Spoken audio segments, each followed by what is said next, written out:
lakhs, 6,16,300 per month. Anybody spend this much? अभी recently Supreme Court की landmark judgment आई है in favour of husbands on alimony. Let us understand this case. इस case में wife अपने husband के साथ सिर्फ 4 महीने ही रही थी और सिर्फ 4 महीने रहने के बाद वाइफ ने 500 करोड़ परमानेंट एलिमनी डिमांड करी अपने हस्बैंड से। सुप्रीम कोर्ट ने हस्बैंड के अगेंस्ट सारे केसेस क्वैश करते हुए 6 मेजर फाइंडिंग्स दी।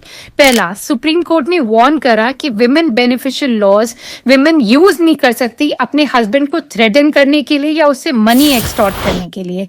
सेकंड, हस्बैंड की इनकम का 50% वाइफ क्लेम नहीं कर सकती as permanent alimony. For example, अगर हस्बैंड की इनकम 10 करोड़ है then wife cannot claim 5 crore as permanent alimony. Third, alimony should be reasonable that meets your basic needs or reasonable expenses. Fourth, supreme Court ने कहा कि marriage कोई commercial venture नहीं है।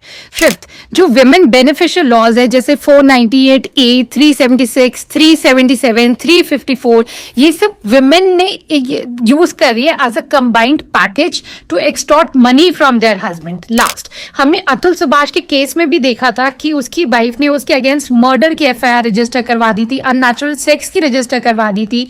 तो ये ऑफेंसेस इतने सीरियस है कि trial courts are always hesitant in granting bail in such matters.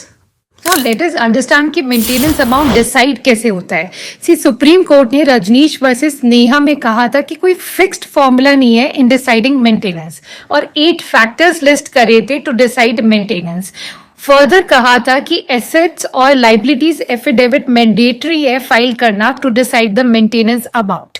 Supreme Court ने प्रेजेंट केस में 3 एडिशनल फैक्टर्स लिस्ट करे हैं to decide maintenance.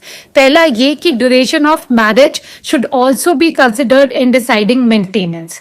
Second, supreme Court ने कहा कि वाइफ की इनकम, वाइफ के एसेट्स भी कंसिडर होने चाहिए इन डिसाइडिंग मेंटेनेंस। थर्ड, अगर वाइफ के पास खुद का अपना घर है so that should also be considered in deciding maintenance. See, this is a landmark judgment in favor of husbands. If you want this, आप comment section में judgment लिखिए, I'll definitely send you.